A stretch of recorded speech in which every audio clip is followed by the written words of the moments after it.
لالچ کا انجام۔ کہتے ہیں کسی گاؤں میں ایک لکڑہارا رہتا تھا۔ اس نے ایک گدھا رکھا ہوا تھا۔ وہ گدھے پر جنگل سے لکڑیاں لاد کر لاتا اور انہیں بیچ کر گزر بسر کرتا تھا۔ جب گدھا بوڑھا ہو گیا اور کام کرنے کے قابل نہ رہا تو لکڑہارے نے اس کو گھر سے نکال دیا اور نیا گدھا خرید لیا۔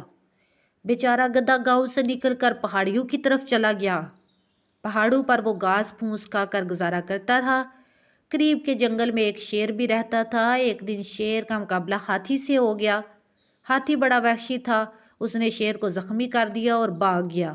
اب شیر میں ہلنے جلنے کی طاقت نہ رہی تو فاقو تک نوبت آ گئی۔ اس بات کی خبر لومڑی کو بھی ہو گئی۔ لومڑی کی چالاکی تو ضرب المثل ہے۔ شیر نے سوچا کیوں نہ لومڑی سے مدد لی جائے۔ چنانچہ اس نے لومڑی سے شکار لانے کو کہا اور لومڑی مان بھی گئی، اور وہ یہ بھی جانتی تھی کہ جنگل میں ایک گدھا بھی رہتا ہے جسے آسانی سے شکار کیا جا سکتا ہے۔ اس لیے وہ گدھے کے پاس گئی اور گدھے سے کہا کہ بھائی، یہاں تو گھاس اچھی نہیں ہے، آپ جنگل میں چلیں اور سرسبز گھاس سے اپنا پیٹ بھریں۔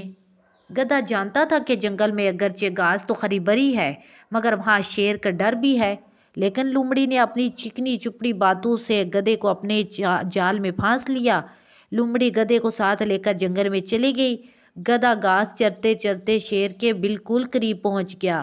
شیر نے ایک زوردار حملے سے گدھے کو زمین پر گرا دیا اور اس کی گردن توڑ کر اسے چیر پھاڑ کر رکھ دیا اور اپنی بھوک مٹائی اور اپنی غار میں چلا گیا۔ یوں اس کا بچا ہوا گوشت لومڑی نے کھا لیا۔ پھر ہوا یہ کہ ایک دن شیر کو پھر سے شکار نہ ملا۔ اس نے بڑے پیار سے لومڑی کو اپنے پاس بلایا اور اسے بھی چیر پھاڑ کر کھا گیا۔ یوں لومڑی اپنی ہی ہوشیاری کی زد میں آ کر جان گنوا بیٹھی۔ نتیجہ، لالچ کا انجام برا ہی ہوتا ہے اور اپنے سے بڑے سے دوستی نہیں کرنی چاہیے۔